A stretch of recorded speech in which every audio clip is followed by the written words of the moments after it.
This video is designed to help you use Flat.io to input and listen back to the melodies you've started to write in Unit 5. Search Flat.io in the Google search bar.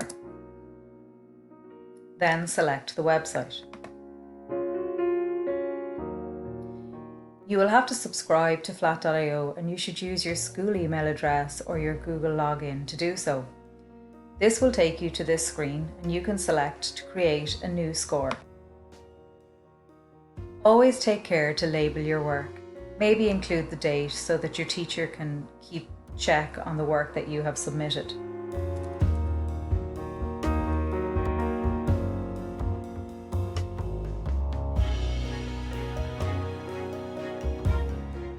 The next screen allows you to choose the instrument that you want. For our work today, we're writing a 4-bar melody, so we need an instrument that plays a single line. You'll notice that many of the families are listed here. When you click on the brass, the drop-down menu will take you to all the instruments in the brass family. For my melody today, I'm going to use the flute. The flute is part of the woodwind family. The woodwind family, and the drop-down, I can see the flute. When I select the flute, it appears on the right-hand side. These are the instruments that will appear on your score. Press Create.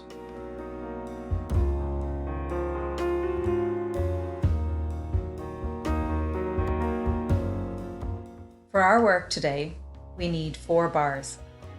When you come up to the top, you see the word measure. Measure is another term for bars. You can very easily add the required number of bars here.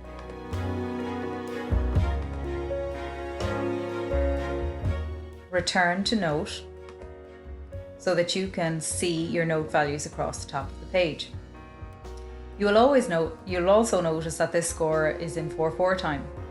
Our melody today is in 4/4, so we will not need to change this. Each bar has 4 crotchet rests. The rests fill the bars. It is our task today to replace the rests with the rhythm and notation we want. The note values at the top allow us to select the rhythm that we want to put in place. For my first note, I'm going to use a crotchet. You need to take your mouse down over the rest and insert your note. For the next note value, I want to insert quavers. To do this,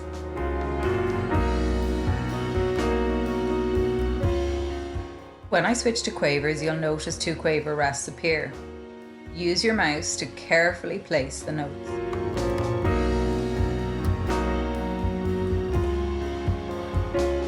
The next note that I want to place in is F, but sometimes the wrong note will appear. Don't worry. Use the left and right arrows and the up and down arrows to correct this. Go back 1, and by pressing down I can move the pitch to F. Click on the next rest so I'm moving to the next note, and continue to place your notes.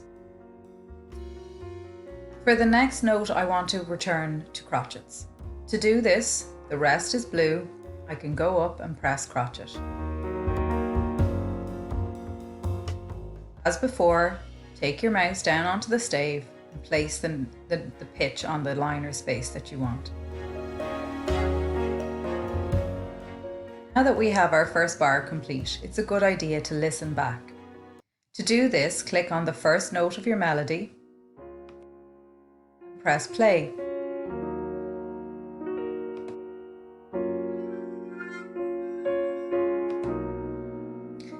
Then press stop.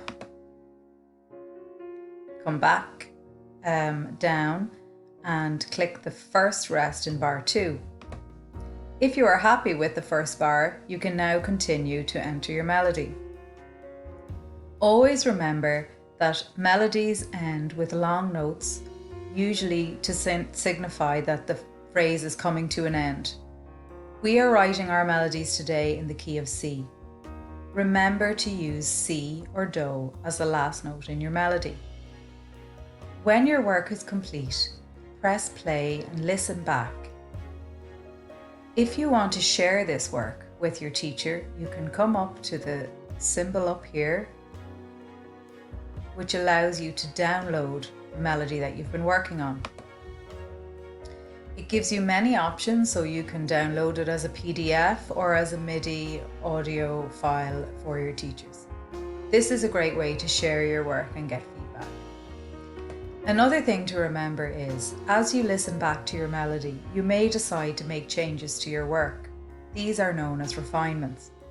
Always ensure that you also add these changes to your textbook or your manuscripts. It's a good idea to keep track on the changes that you make to improve your melodies. Very best of luck to you all with your work.